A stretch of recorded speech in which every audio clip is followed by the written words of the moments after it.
والصلاة والسلام على سيد الأنبياء والمرسلين محمد النبي الأمي وعلى آله وصحبه أجمعين.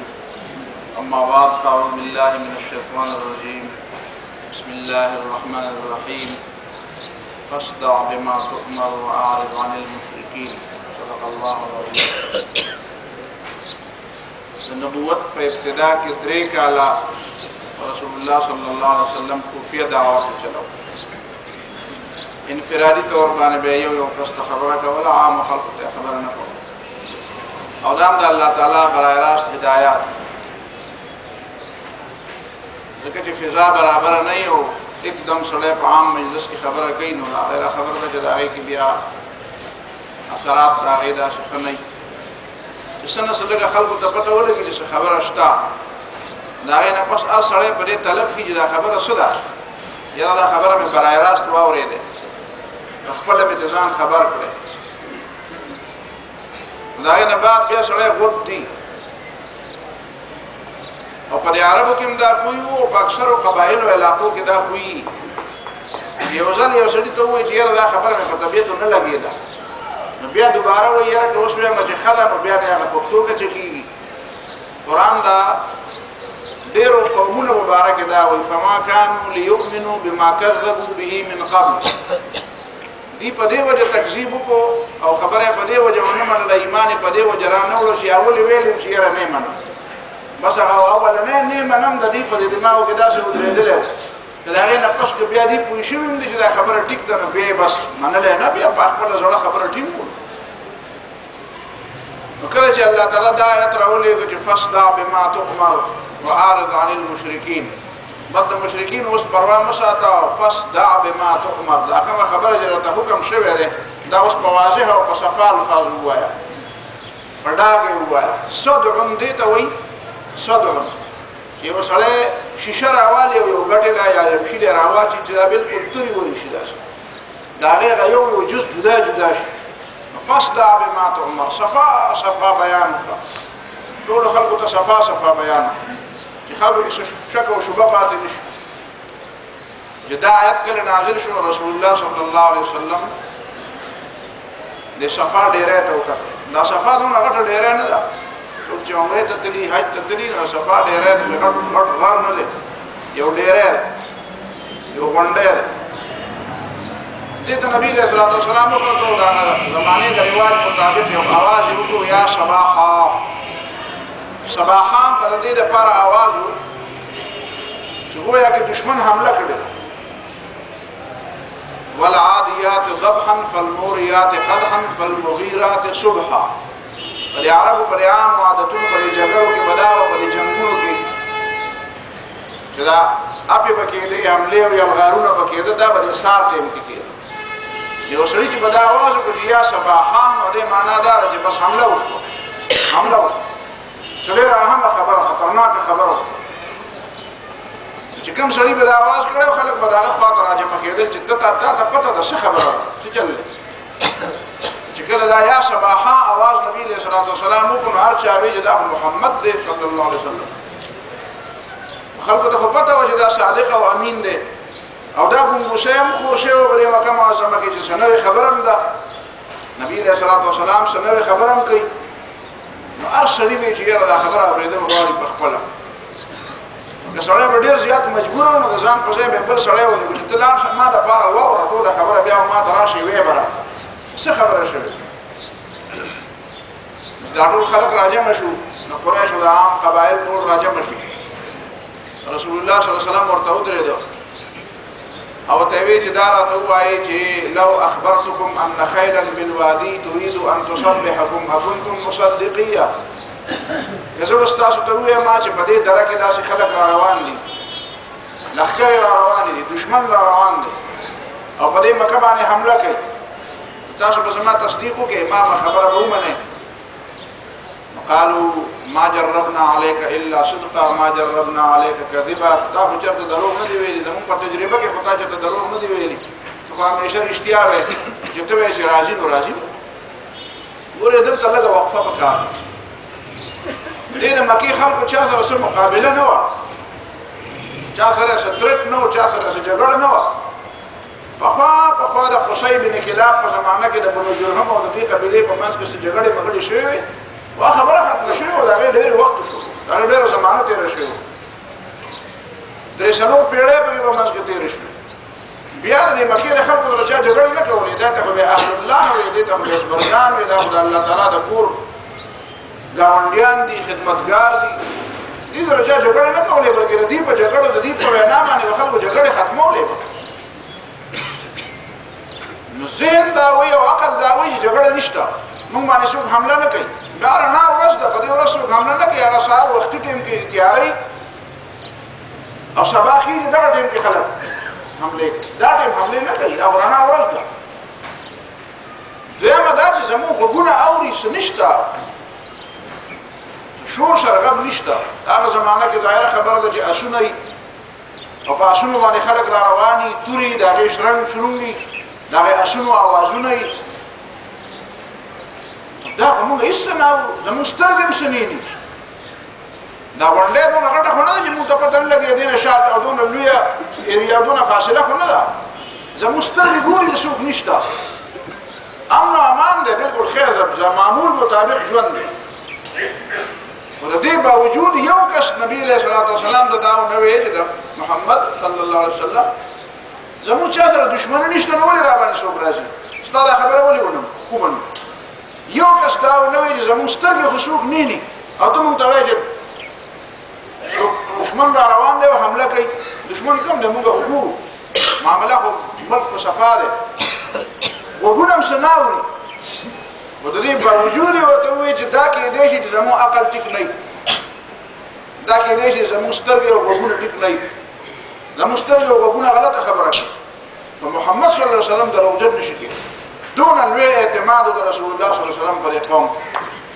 او خلکو ته دا ثابته کړه چې هغه په تا باندې دا اعتماد دی چې ته د عقل خلاف خبره وکړې هم ټیک ده چې ته د سترګو د لیدو خلاف خبره وکړې موږ یې منو چې ته د غوږونو د اورېدو خلاف خبره وکړې موږ یې منو دا ستا اعتماد دی دې حتی د نبي علیه الصلاة والسلام اعتماد رسېدلی او نبي علیه السلام ته پته ده چې زما دونه اعتماد پرې خلکو شته ما باندې د خلک دا اعتماد کوي نو نبي علیه الصلاة والسلام ته وفرمایل چې فإني نذیر لکم بین یدی عذاب شدید زه د یو سخت عذاب نه تاسو یروم د دې ژوند نه بعد مرګ را روان او د هغې مرګ نه بعد حساب و کتاب را روان او که هغه حساب و کتاب کې خطا شوې او غلط شوې او په بله لاره لاړې او ګډ وډ شوې او فیل شوې نو بیا ډېر لوی عذاب او زه د هغې نه یروونکی یم زه د ما سره د هغې نسخه موجود ده او د دې مرګ نه بعد چې کوم ژوند دی د هغې د کامیابۍ نسخه ما سره ده لهذا زما خبرې ته غوږ کېږدی که دا خبره یې وکړم هېڅ چا غږ ونه کړو ټولو خلکو دا ومنله چې دا نبي علیه السلام چې خبره کوي دې جواب موږ سره نشته چې کله د دنیا په معامله کې موږ په نبي علیه السلام دا اعتماد کوو نو په دې خبره کې هم په پیغمبر علیه السلام دا اعتماد پکار دی خو که اعتماد چا نه کوو نو هغه انکار ونه کړو انکار یې ونه کړو یو سړی و ابو لهب چې هغه پاڅېده او هغه په دې پوه شو چې دا د وراره خو کار خراب د مخکې نه ورته پته وه چې مخکې نه خو یې صرف په کورنۍ کې خبره کړې ده ځان نه ځان اوس په ټولو خلکو ته خبره وکړه وایه که د مکې عامو خلکو ته چې ما د دې نه بار بار منې کوو پرون چې څوک تاسو ته ما وي او دا خبرې ټولو خلکو ته راښکاره کړه نو یو دا چې ته زموږ دپاره یو ډېر لوی د یو جنګ بنیاد کېښودو او دویم دا چې ده خو زما نه مشري واخیستله د مکې معظمې د دې مشرۍ د حصول لپاره دی ابولهب ډېر لوی لوی کارونه کړي دی د بنو هاشم قبیلې نه دی او د بنو امیه قبیله کې واده کړی او بنو امیه قبیله کې واده کړی دا د حرب لور چې کومه وه ام جمیل دا ظاهره خبره ده چې حرب ډېر لوی ملک و ډېر لوی سردار د بنو امیه قبیلې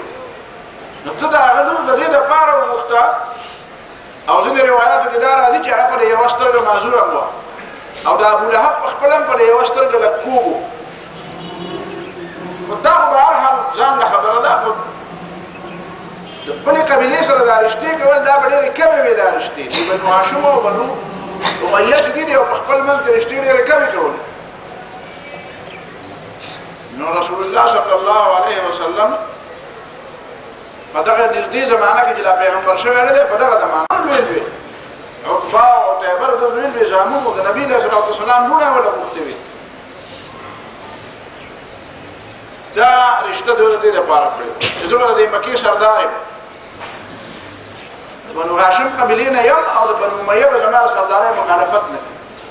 بیا چې کله په دې پوه شي چې رسول الله صلی الله علیه وسلم خو د دنیا او آخرت د یو بل سره وتړل په دې نقطه ځان پوهول غواړي ګورې رسول الله صلی الله علیه وسلم د دنیا د اعتماد دا خبره د آخرت د اعتماد سره وتړله او دا یو بنیاد جوړ کړو چې تاسو د دنیا په معامله کې زما خبره منئ حالانکه سترګې ویني چې دا ما دا خبره د هغې خلاف ستاسو سترګو د لیدو خلاف ستاسو د غوږونو د اورېدو ستاسو د عقل خلاف خو د هغې باوجود تاسو دا خبره منئ په دنیا کې به ما باندې دا اعتماد کوئ نو حقیقت کې دا اعتماد په ما باندې د آخرت په معامله کې وکړي دې ته ایمان وایي ګوره چې په اول تقریر کې په دوو جملو کې نبي علیه الصلاة والسلام د ایمان بالغیب او په پیغمبر باندې د اعتماد دا مسله په داسې ساده ژبه کې حل کړه خدای په دې ژبه کې حل کړه چې خلکو په اعتماد کوي خلکو پېژنده چې دا څوک کردار ولا پېژنده نو ابو لهب ته دا پته ولګېده چې زما کار خراب شو ځکه چې وراره خو په یوه جمله کې دنیا او آخرت دواړه وتړل دا خو داسې مشري واغسته چې هغه د دنیا په لحاظ هم مشري ده واغسته او د آخرت په لحاظ هم واغسته چې د دنیا نه یې ما تفریخي وي او د آخرت دا ده اغستې وي بیا یې مو سره جګړه نه وه د دې وجې نه دا نور کافران هم د نبي علیه الصلاة والسلام دشمنان ابو جهل نه غټ دشمن بل نه و د ولید نه غټ دشمن بل نه و د ډېر بااعتماده سړی و په زړه کې خبره ناسته وه ولید ابن مغیره چې و د ده زړه په اسلام مطمئن شوی او د پیغمبر علیه السلام ټیک خبره کړه دې نه مخکې تاسو ته دا چې عام دعوت نبي علیه الصلاة والسلام له هغه ورکړی دغه وخت کې د ولید نه د عام دعوت نه بعد خبره چې کله دا خبره خوره شوه او حج را روان و حج نو دا مکې د خلکو راغون شو دی وی چې یاره دا محمد صلی الله علیه وسلم خو خبره عام خلکو ته ښکاره کړه اوس د حج دپاره چې کوم د بار نه کوم خلک راځي د مختلفو قبایلو خلک دا او هغوی ته هم دا خبره کوي د یو داسې خبره پکار ده چې موږ متفق شو چې یو سړی یوه خبره کوي بل بله خبره کوي بل بله خبره کوي نو خلک به د بار خلک وایي چې نه مړه دا خو هسې لګیا راځئ چې ټول یوه خبره کوو او په یو خبره متفق شو دې ولید ته یې څه خبره وه مجلس کې خبره کړو نو ویل تاسو وایئ څه وایئ نو یو کې پاسېده ورته وایي دا لیونی دی نو ولید ورته وایي تاسو روغ یې لیونی دی ته وایي ستاسو ټولو نه ډېر زیات هوښیار ستاسو نه ډېر زیات دانا چېرته ده داسې خبره کړې ده چې په هغې د لیونتوب اطلاق کېږي اوس لیونی شو چې دا آیاتونه یې شروع کړو دا خبرې شروع کړې د اوسه پورې خو تاسو وایي دا صادق او امین دی وایي زه نه بیا ورته وایو چې جادوګر دی وایي جادوګر داسې جادوګر خو د څو پیسو لپاره خلک خوشحالوي او هغه ته څه کرتبونه او څه ټوټکې موټکې او څه تماشې مماشې جوړې کړي وایي جادوګر خو داسې اخلاق او کردار نه هغه داسې تعمیري خبرې نه کوي هغه داسې اصلاحي دعوت د هغه سره نه وي بیا وایي زه دا به وایم چې شاعر دی نو هغه ورته وایي چې دا کلام دا شعر دی تاسو ګویا شعر داسې شاعر خو کله د یو صفت کوي کله د بل صفت کوي چا نه خوشحاله شي اسمان ته یې وخري چا نه خفه شي د ځمکې تل ته یې راکوزي هغه د کله یوه د هغه په خبرو کې خو سره ربط نه وي وایي ښه ته راته ووایه څه ورته ووایه وایي چې زه درته رښتیا ووایم نو ولید وایي زه درته رښتیا ووایم نو د ده دا خبرې نه دي د دې جرړې ډېرې زیاتې مضبوطې دي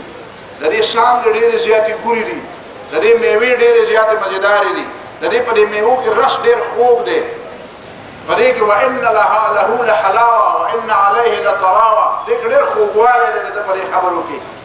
او په دې کې ډېره زیات تازګي ده دا چې سړی اوري نو تازه کېږي سړی نو خلک ورته وایي ته خو سمې خبرې کوه وایي دا جوانان به یې واوري وایي چې دا خو رښتیا ټیک خبره ده او دا مشران یې څه نه مني وایي شابه څه ووایه نو ته داسې دا تندی تریو کړو وایي ورګه ما سوچ ته پرېږدی او سوچ یې کوو بیا به یې داسې سوچ بیا به یاره داسې چل به وکړو چې جادوګر به ورته ځکه ووایو چې جادوګر داسې چل کوي چې د سړي او د ښځې په منځ او د رور په منځ کې اختلاف را پیدا کوي نو د ده په وجه هم په هر کور کې جګړه جوړه شوه نو به ده ته به جادوګر وایو دې نه دا معلومه شوه چې دې ظالم په زړه کې دننه د ایمان خبره وه دی پوهېده چې دا محمد صلی الله علیه وسلم ټیک خبره کوي قرآن یې اورېدلی خو د هغې باوجود په ضد کې راغی دا ولید او دا قسمه خلک دا ټول خلک موجود وو د دې باوجود چې هغه ونه کړو قبل نه پوه چا دا یو ابو لهب را پاسه او د خبره شروع کړه وی تبا لك سائر اليوم یا لهذا دعوتنا تا دې لپاره موږ وغوښتو دا ابو لهب دا ذکر دې لپاره او قرآن په دې باندې دا سورۃ نازل شو مکمل سورۃ اللهب نازل شو چې دا د خزي د دې په دماغ کې او دا نشه پرته وه د ښځې په دماغ کې دا وه چې زه به خاتون اول یم ما ته به خلک هارونه را په غاړه کوي زه به د دې سردار زه به د لوی سردار ښځه یم ذهن کې د کور کې به یې لباسونه کول که نه چې یاره د سردارۍ لارې برابر مال شته دولت شته څوک مخالفت نشي کولی د دې وجې نه ده د رسول الله صلی الله علیه وسلم مخالفت وکړو چې د نبي علیه الصلاة والسلام دا لویي او دا سرداري او دا مشري او دا قیادت او دا یې نه پیرزو کېده په ده باندې د مشرۍ ډېر زیات وږی نو قرآن د ده په باره کې کلي دی نور نومونه یې وانغېستو اشارې خو د ولید په باره کې هم راغلي دي نور خلکو په باره کې هم راغلي دي خو د ده خو باقاعده نه دی واغېسته نو ته نبي علیه صلات وسلام ته دا خبره وکړه به تبا دواړه لاسونه یې ورته داسې کړه وی الله دې تا تباه کړي چونکې الله تعالی په وینا باندې نبي علیه صلات وسلام دا خبره کړې وه نو رسول الله صلی الله علیه وسلم جواب ورنکړو الله تعالی دا سورت نازل کړه چې تبت یدا ابي لهب وتب ابو لهب په خپله تباه شو دلته دوو خبرو ته بیا سوچ وکړه اول دې خبرې ته سوچ وکړه چې قرآن د دې سړي نوم هم واغېسته او د ده د ښځې نوم هم واغېسته د نبي علیه صلات وسلام نه چې الله تعالی د کومې قربانۍ مطالبه کړې ده د پیغمبرانو نه چې کومه قرباني الله تعالی غوښتې ده دا قرباني د هېڅ چا نه ده په دې موجوده زمانه کې چې یو سړی دوه مخالف وي او یو سړي ته سړی وایي شابه ته به د هغه د ښځې تذکره به کوې او داسې تذکره به کوې چې په دې پوسټرو کې او په دې اشتهاراتو کې او په دې اخباراتو کې او په ریډیو کې او په ټي وي کې په جومات کې او په حجره کې دا سړي نوم به منې او د هغه د ښځې تذکره به ورسره کوې ما به ورته وایي چې یاره داسې چل دی دا خبره ډېره ګرانه ده چا د ښځې نوم اخیستل او په جومات کې او د قرآن عام عادت دا دی چې د ښځې تذکرې ډېرې نه کوي د دې وجه نه ام سلمه رضی الله تعالی عنها د ام سلمه رضی الله تعالی عنها بالکل په اولنو مسلمانانو کې ده اولنې مسلمانانو او د دې خاوند ابو سلمه رضی الله تعالی عنه هم په اولنو مسلمانانو کې ده اول د السابقون الاولون کې دي ام سلمه رضی الله تعالی عنها د نبی علیه السلام نه ګیله وکړه د خدای پیغمبر د دې سړو ذکر پر قرآن کې په مخه راځي او د ښځو په ذکر نه راځي نو دا یو وجه ده چې الله تعالی د ښځو د ذکر لم یو پرده ورکړي څنګه چې د ښځو لپاره پرده ده دا د ښځو د ذکر لپاره هم پرده پکار ده دا بار بار تذکرې نه دي پکار نو بیا الله تعالی آیاتونه راولېږل چې ان المسلمین والمسلمات والمؤمنین والمؤمنات والقانتین والقانتات لس صفتونه ذکر کړل د نارینه او د زنانه عبد الله لهم مغفرة واجرا عظیما د ښځې دا تذکره نو دا د نبي علیه الصلاة والسلام نه ډېره لویه مطالبه وه او ډېر لوی ازمایش کې نبی علیه السلام یو طرف ته ګاونډي دی بل طرف ته تره دی بل طرف ته ښځه هم ډېره زیاته سپېره او ډېره بدبخته او ډېره بدزبانه ښځه ده لیونۍ ده بلکل او نبي کاڼي کې یوه ښځه راني او لګیایي سترګې یې رایستلي او کاڼي جوړې ورسره د کاڼو نه ډکې او لاس هم د کاڼو نه ډکې او وایي کوم ځای دی زما بدې بیان کړي د دغې ښځې ته څه توقع نه شي کولی او دا هغه ښځې تذکره رسول الله صلی الله علیه وسلم باندې الله تعالی دا پکې وامرأته حمالة الحطب في جيدها حبل من مسد انجام یې ورته وښوده چې انجام به یې صحیح دویمه خبره دا ذهن کې کېنوئ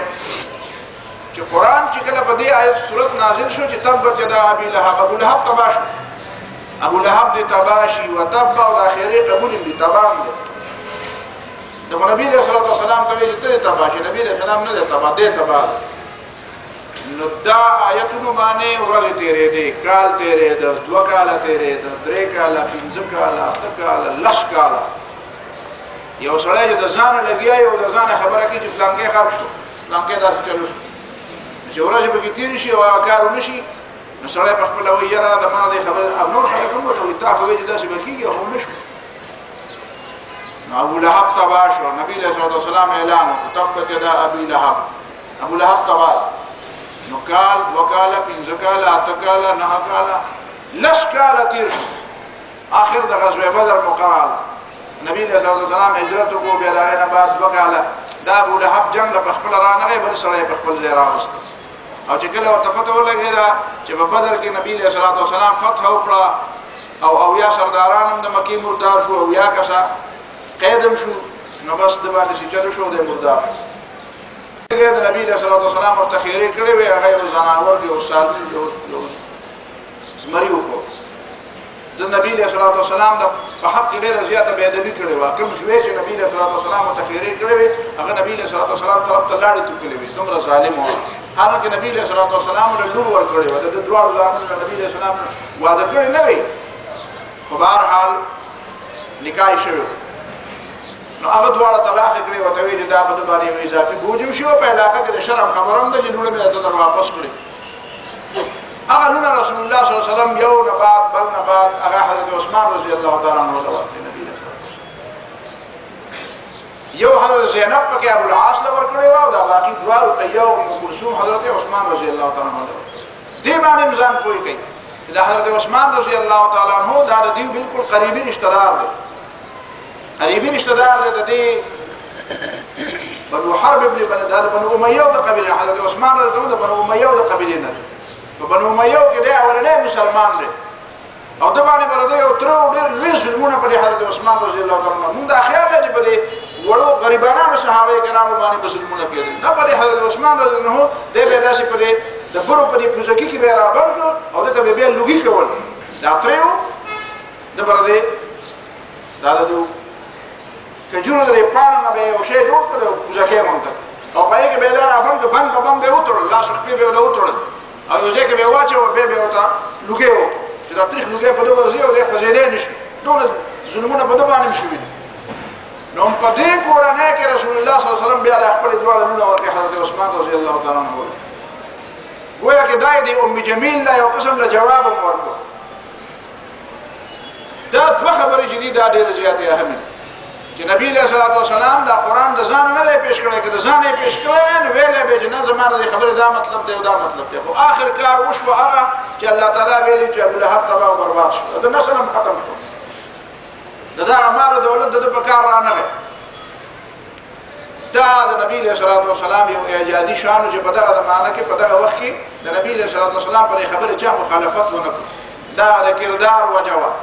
او دا د نبی علیه الصلاة والسلام هغه فصاحت و بلاغت دی چې گویا کې اولنی تقریر کوي خلکو په مخ کې دوه جملې وایي او هغه دوه جملې داسې جملې وایي چې په هغې کې هغه دریاب په کوزه کې نه سمندرونه په کوزه کې راغونډوي چې چونکې د دنیا په معامله کې په ما اعتماد کوي نو د آخرت په معامله کې په ما باندې اعتماد وکړي دینه بعد بیا نبی علیہ الصلوۃ والسلام باندې چې کوم صحابي او ایمان راوړی ارقم رضی الله تعالی عنہ نو رسول الله صلی الله علیه وسلم د ارقم د کور د خپل دعوت د لپاره یو مرکز جوړ او الته به د خپل صحابه کرامو تربیت کو او الته کې بدید نبی علیہ الصلوۃ والسلام سره بناستو او د خلکو د نورو مشرکین د غیظ او غضب او د غیره د استرګونه او د غیره د استهزاء او د خندان او دی په دغه ځای کې راوچو رسول الله صلی الله علیه وسلم ملته او صحابه ملته راته ټول کور خلکو ته معلوم دینه بعد دا پنځم کال د نبوت چې راغی د رسول الله صلی الله علیه وسلم چې وکتل چې د صحابه باندې ډېر لوی تکلیف دی او الله تعالی اجازه کړې ده الله تعالی اشارات کی اجازه ورکړه یا عبادی الذین آمنوا ان ارضی واسعه فإیاي فاعبدون زما بندگانو د مازمکه فراخه ده چې کوم ځای ته ځئ کوم ځای کې د تاساني زما بندگی هلته کوئ کلی پرېږدئ وطن پرېږدئ خو بندگی مه پرېږدئ نبی علیہ الصلوۃ والسلام صحابه کرامو ته وویل چې لو خرجتم الى ارض الحبشه که تاسو د حبشې د ځمکې ته لاړ شئ نو ځکه چې هلته چې کوم ملک او بادشاه دی نو زما دا خیال دی چې هلته به په تاسو باندې ظلم نه کېږي او ډېر ښه سړی دی تاسو ته به پناه درکړي نو اول کې تقریبا 12 سړي او 4 زنانه په دویم ځل باندې مې تقریبا 4 اتیا سړي او 12 زنانه دا 2 ځله د هجرت شو حبشې ته په ابتدا کې حضرت عثمان رضی الله تعالی عنہ د حضرت عثمان رضی الله تعالی عنہ بیبي د نبی صلی الله علیه وسلم د حضرت رقیہ رضی الله تعالی عنها دام په مهاجرینو کې شامل دي چې لاړ شعیب او بندرګاه د هغې نه ورته جهاز ملاو شو یا سمندري جهاز په هغه زمانه کې غټ غټې کښتۍ به وي نو هغې باندې لاړ او حبشې ته ورسېد هلته چې ورسېده ورپسې قریشو ته پته ولګېده نو ورپسې حضرت عمرو بن عاص دی په هغه وخت کې بیا لا مسلمان شوی نه دی او عبدالله ابن ابي ربيعه دی هم نه دی مسلمان شوی دا دواړه بیا وروسته مسلمانان شوي دا دواړه ورپسې ولېږل اول خو یې خیال دا و چې د دې بندرګانې واپس راولي خو چې ورننه ایتلي نو بیا پسې هلته ولېږل چې یاره بادشاه ته به شکایت وکړو چې دا زمونږ خلک دی او زمونږ را تښتېدلي دا موږ ته راواپس کړه او د مکی خلکو ول ډېرې زیاتې تحفې ورکړي، د بادشاه لپاره تحفې ورکړي، د بادشاه د وزیرانو لپاره تحفې ورکړي. دوی چې لاړل اول د وزیرانو او د اساقفه چې د هغه درباریان کې وو هغې له یو یو له رشوت ورکړو، چا له څه ورکړي، چا له څه ورکړي، هر څه تحفې چې ورسره وي. او بیا وایي چې د بادشاه په دربار کې به مونږ خبره کوو، زمونږ به تاسو تایید کوئ. سبا له اجازت وغوښتو نجاشي په دربار کې چې د مکې نه خلک راغلي دي خبره کوي. وایه څه خبره کوئ؟ و یاره جي داسې چل دی چې څه خلک دي زمونږ رونه عزیزان دي، زمونږ کشران دي، هغې یو نوی دین د ځانه جوړ کړی دی، زمونږ د پلار نیکه دین یې پرېښودو او ستاسو دین ته هم نه دي راغلي، د ځانه یې نور څه جوړ کړي دي او هغې دلته راغلي دي او تاسو خواته یې پناه اخیستې ده او د هغې مشرانو مونږ په تاسو پسې رالېږلي یو او د هغې د مشرانو طرف نه مونږ دا درخواست راوړی دی دا کسان مونږ ته راواپس کړه. د هغه ځای نه خلکو درباریانو چغې کړې چې یاره واقعي داسې پته نه لګي د بل ځای نه راغلي خلک دی او د هغه ځای نه راتښتېدلي خلک دی، خدای خبر دلته به څه روانۍ پیدا کړي زموږ په دې وطن کې، زمونږ د ملک به بې امنه کړي، زمونږ د وطن کې به شر شدت پیدا کړي، دا واپس لېږل غواړي. دې مونږ ته څه پته نه لګي، دوی یې ښه پېژني، مونږ یې څه پېژني دا څوک دي. نجاشي وایي چې نه دا خو به زه خلک اورم چې خلک ما اورېدلي نه نو څنګه زه داسې یو سړی راغلی زما په خوا کې پناه اخیستې ده، زما په ملک کې پناه اخیستې ده، نو زه هغه داسې چاته نه حواله کړم، زه به اول هغه خلک واورم. تاسو لاړ شئ هغه خلک راولئ چې څوک پته ولګي د حضرت جعفر رضی الله تعالی عنه د نبي علیه السلام د تره زوی دی، د ابوطالب زوی دی. هغه خبره وکړه د نجاشي په دربار کې، ډېر ښایسته تقریر هغه کړی دی په عربۍ ژبه کې، د هغه تقریر ډېر خوندور دی، سړی حیرانېږي دومره مربوطې جملې او دومره بنیادي خبرې د څنګه کړي دي. دی چې راغی نو د دربار کې ودرېد، وایي ایها الملک بادشاه کنا اهل جاهلیه، موږ پخوا ډېر غټ جاهلان نعبد الاصنام، د بوتانو عبادت به هم کوو، ونأكل المیتة مردارې به هم خوړې، ونأتي الفواحش بې حیایي به هم کوله، ونقطع الارحام د رشتو پروا هم نه ساتله، ونسیء الجواره ګاونډیانو سره محبت کول، ویأکل منا القوي الضعیف او په موږ کې به هر زورور لګېده او کمزوری به یې خوړه. دا تاسو ګورئ دې جملو ته که بیا الله تعالی په موږ کې یو کس راولېږه چې د هغه پلار نیکه موږ پېژنده، د هغه آداب او خویونه موږ پېژنده، موږ هغه پېژنده چې هغه صادق دی، امین دی، پاک دامن دی، رښتینی دی، د هغه خوی بوی او عادتونه موږ ته معلوم موږ په اعتماد کړو په معامله کې. هغه راغی او هغه موږ ته یو خبره وکړه چې د الله تعالی بندګي کوئ او الله تعالی سره شرک مه کوئ. موږ په هغه باندې ایمان راوړو، موږ د هغه تصدیق وکړو، هغه موږ د الله تعالی بندګۍ ته راوبللو. هغه موږ ته ووایي او حکم یې راته وکړو چې رښتیا خبرې کوئ، امرنا بصدق الحدیث، راته وایي خبرې به رښتیا کوئ، و اداء الامانة، امانتونه به خلکو ته حواله کوئ، سپارئ به ورته، خیانت به نه کوئ، وصلة الرحم، د خپلوانو د رشتې خیال به ساتئ، وحسن الجوار، ګاونډي سره به ښه سلوک کوئ، ونهانا عن الفواحش، موږ یې د بې حیایۍ نه بند کړو، وقول الزور، راته وایي دروغ به نه وایئ، واکل مال الیتیم، راته وایي د یتیم مال به نه خورئ، وامرنا بالصلاة والصدقة، موږ ته وایي منځونه کوئ، صدقې ورکوئ. نو فآمنا به وصدقناه، موږ دا خبرې ومنلې، موږ یې ته رښتیا وایې. نو چې دا خبرې موږ وکړې نو عدا علینا قومنا، زموږ دا قوم خو په موږ باندې سم راپورې کړل، موږ باندې بیا حمله کړه بیا زموږ دې قوم او بیا فعذبونا، نو موږ له سزاګانې راکول شروع کړو، وحالو بیننا و بین ما امرنا، او دوی موږ ته وایي چې دا محمد درته څه وایي صلی الله علیه وسلم دا به نه منې، دا موږ چې ته څه وایو د پلار نیکه دا خبره به منې. نو چې دا عذابونه او سزاګانې ډېرې زیاتې شوې نو موږ ستا خوا ته رالو، په دې خیال رالو چې ته ډېر عادل او انصاف پسند حکمران یې، نو زموږ دا امید دی چې ستا په خوا کې به په موږ باندې ظلم نه کېږي او ته به موږ دې خلکو ته واپس دوباره نه ورکړې. نو دا خبره یې ورته وکړه. نجاشي ورته وایي وایي ته چې وایې چې دا پیغمبر دی او د باندې وحی راځي او د الله تعالی له طرف نه تاسو ته دا احکام، نو دا هغه څه باندې چې څه نازل شوي د هغې تا سره څه شته؟ تا سره څه قرائت څه شته؟ څه وحی ده د هغې څه مثال څه نمونه تا سره شته؟ هغه وایي او ماته یاد دی. په دغه وخت کې نږدې له دې نه مخکې سورت مریم نازل وه، سورت مریم ګویا کې دا حقیقت کې یو صادره وه د دوی دپاره چې تاسو د عیسایانو زما ځای ته ځئ د مخکې نه وګورئ چې د اسلام د حضرت مریم او د حضرت عیسی علیه السلام په باره کې څه رایه څه خبره کوي څه حکم دی.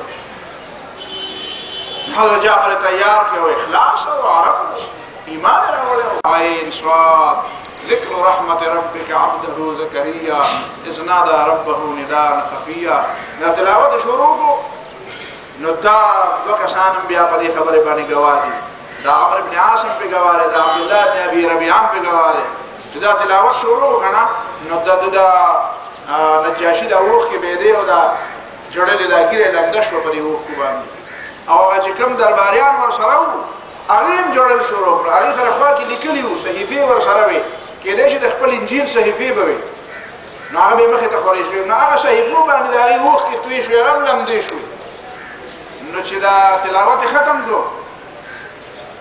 نو نجاشي وای زما دې په الله قسم دا هغه محمد صلی الله علیه وسلم هغه پیغمبر دی چې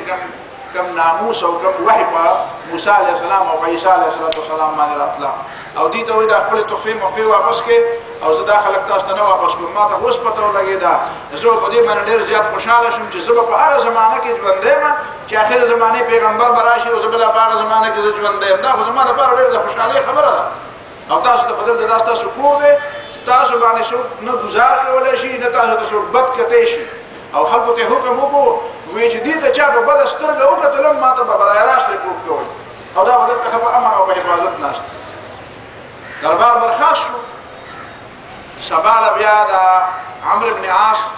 رضی الله تعالی د عبدالله بن ابي ربيعه ته وایي یو سوچ مې کړی او دا خلک به ګیروم او داسې به ګیروم چې دې د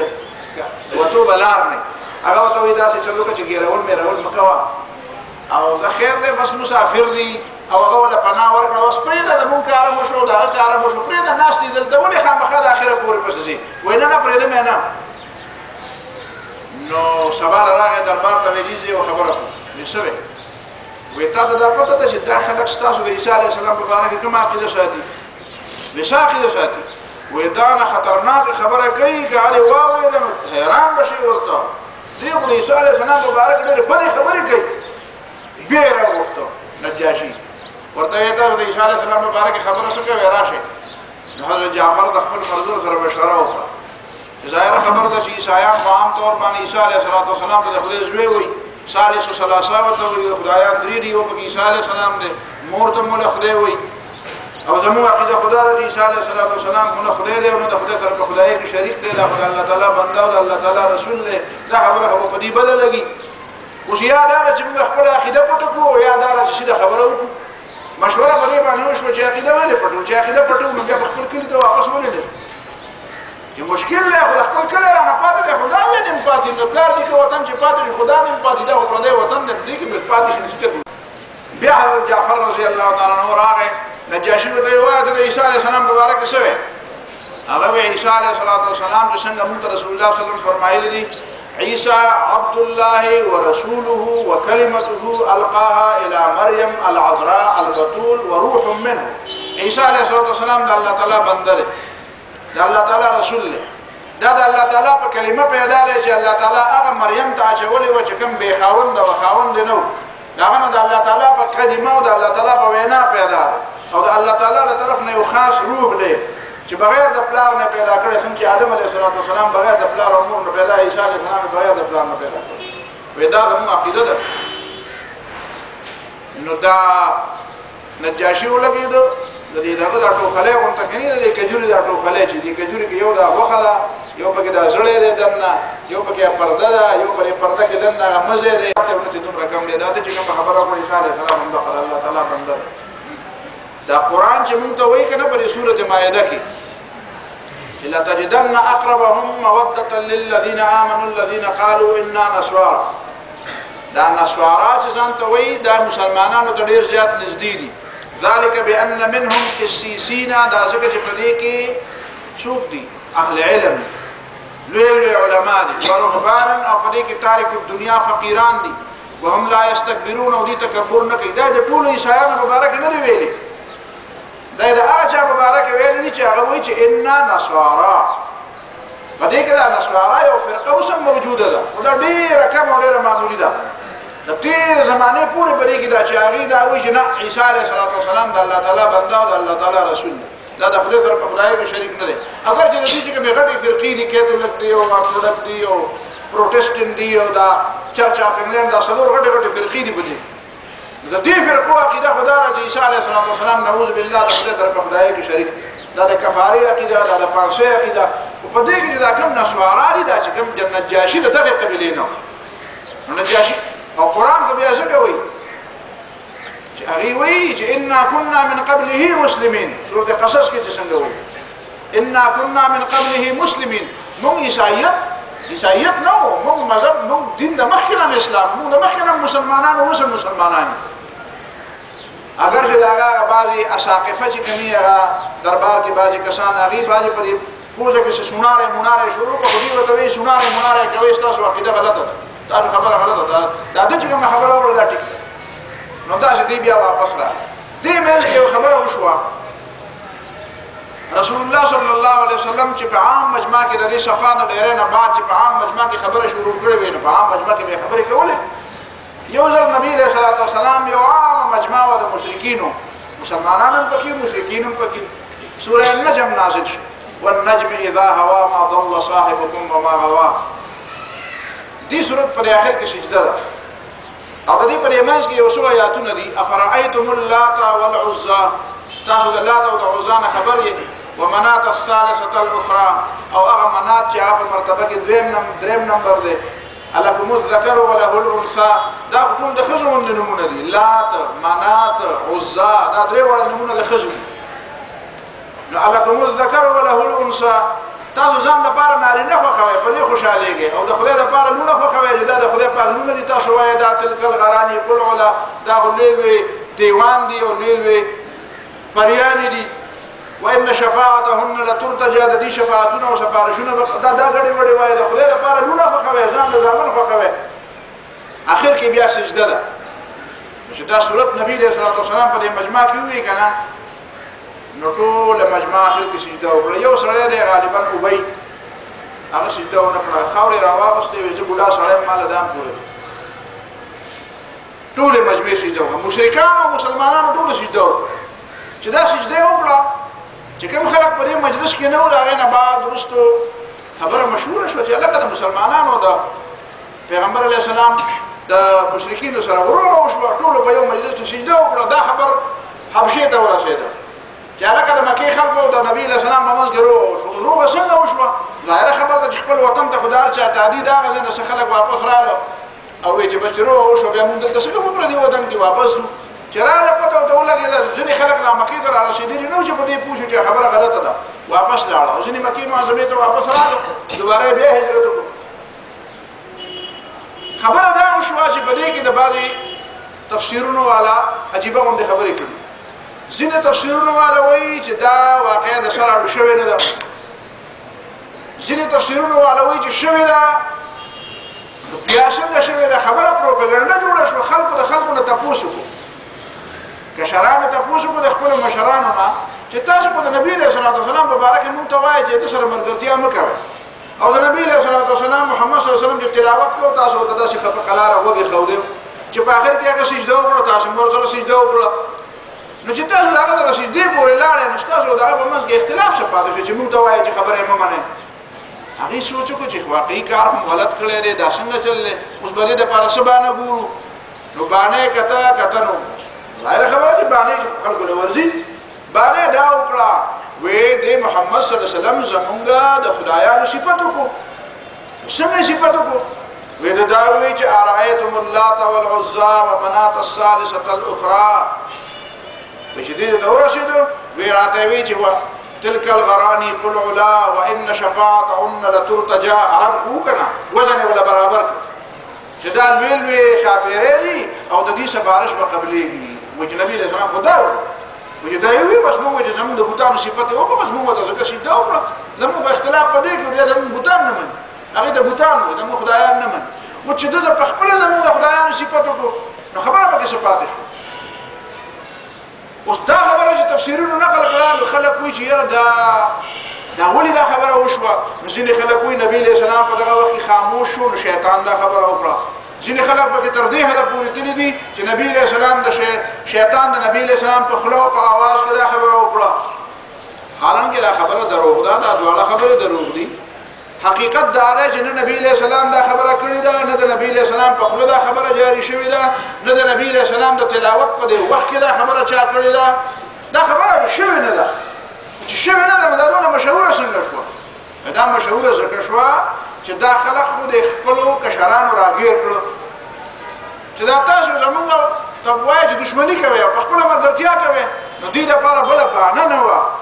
نو دوی د ځانه دروغ جوړ کړو. نو په پیغمبر دروغ وایي، په خدای دروغ وایي، نو په وحي دروغ نشي ویلی. نو دا دروغ یې جوړ کړو. وایي دې آیاتونو په دې منځ کې د محمد صلی الله علیه وسلم زمونږ د خدایانو صفت او تنانه یې ولا هغه ربط او هغه نغمه ولا برابر کړه. داسې شاعران خو تلك الغراني قل علا وإن شفاعتهن لترتجى، نو هغه اواز او هغه ردم ولا برابر. حالانکه دا په آیاتونو کې دا د سره دا جمله فټ کېږي نه، ځکه چې دا فرض که نعوذ بالله دا د ویلې شوي وي تلك الغراني قل علا وإن شفاعتهن لترتجى. نو وروسته پسې قرآن څه وایي؟ ألكم الذكر وله الأنثى تلك إذا قسمة ضيزى. نو بیا دا جملې په خپل منځ کې جوړېږي څنګه چې یو طرف ته صفت هم کوي او بل طرف ته فوراً برادم کوي، دا جملې نه جوړېږي. پاتې شو دا خبره چې د سورة حج چې کوم آیاتونه دي، سورة حج آیاتونه کې الله تعالی دا وایي چې وما أرسلنا من رسول ولا نبي إلا إذا تمنى ألقى الشيطان في أمنيته فينسخ الله ما يلقي الشيطان ثم يحكم الله آياته. د دې آیت دا معنا نه ده. دا آیت سورة حج دی، دا د سورة نجم نه کم از کم 18 کاله وروسته نازل دی. نو دا څنګه کېدای شي چې په سورة نجم کې یو اشکال را پیدا شوی دی او 8 کاله او 9 کاله خلک په دې عقیده دي نعوذ بالله چې تلک الغراني قل ولا په دې منځ کې ویلی شوی دی، او 8 کاله بعد بیا قرآن په سورة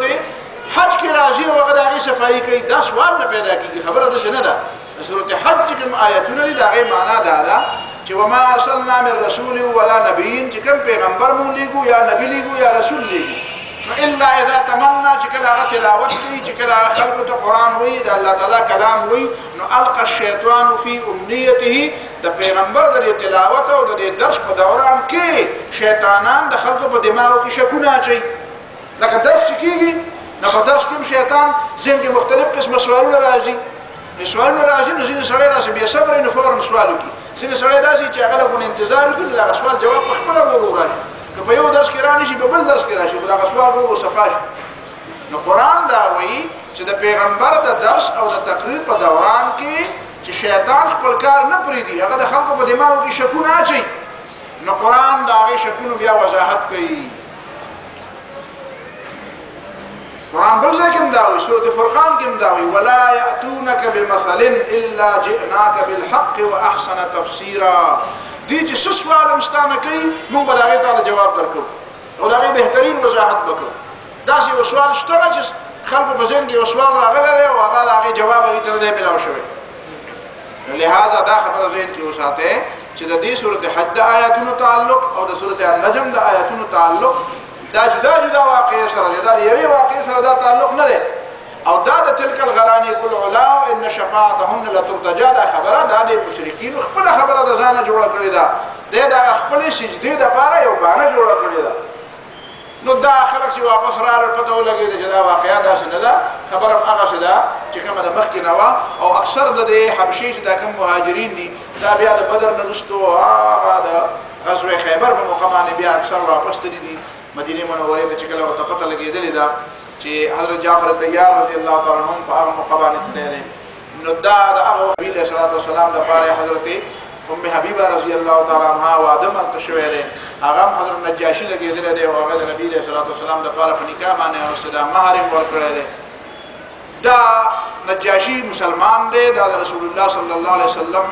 باندې د ایمان لرلی دی. نبي علیه الصلاة والسلام بیا د وفات په موقع باندې د غایبانه جنازه کړې ده. دا غایبانه جنازې چې خلک کوي که نه دا د نبي علیه السلام عام عادت نه و. د نبي علیه السلام ډېر لوی لوی صحابه کرام، خود دغه جعفر رضی الله تعالی عنه، دغه جعفر طیار رضی الله عنه، خود عبدالله بن رواحه رضی الله تعالی عنه، خود حضرت زید بن حارثه رضی الله تعالی عنه دا په موته کې شهیدان شوي دي. بیر معونه کې اویا صحابه کرام شهیدان شوي دي بغیر د جنازې نه هلته ښخ دي. نبي علیه السلام د هغې غایبانه جنازه نه ده کړې.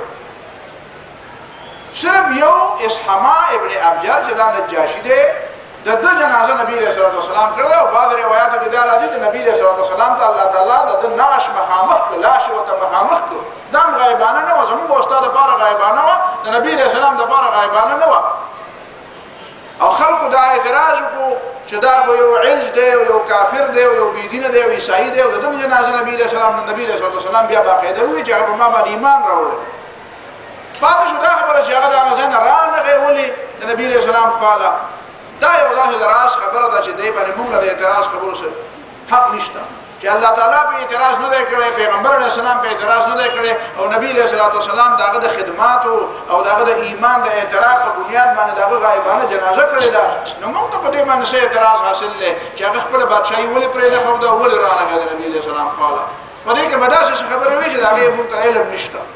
پدې باندې نجاشي پوهیدو الله تعالی ته داغه د مجبورې علم او نبی علیہ السلام ته پدې باندې اطمینان د ایمان باوجود دا پدې باندې ټیک دی چې التهی هغه تاسو کار کړی هغه به الله تعالی علم او داغه سم مجبورې وی چې الله تعالی ته داغه مجبوري ښکار و دا الله تعالی ته علم دی او بهر حال نجاشي چې دی هغه مسلمان دی او هغه رسول الله صلی الله علیه وسلم داغه لپاره د مغفرت دعا کړې دا صورت حال له دې دوه واقعو مبارکي دين بعض إن شاء الله والذي بأمره وآخر دعوانا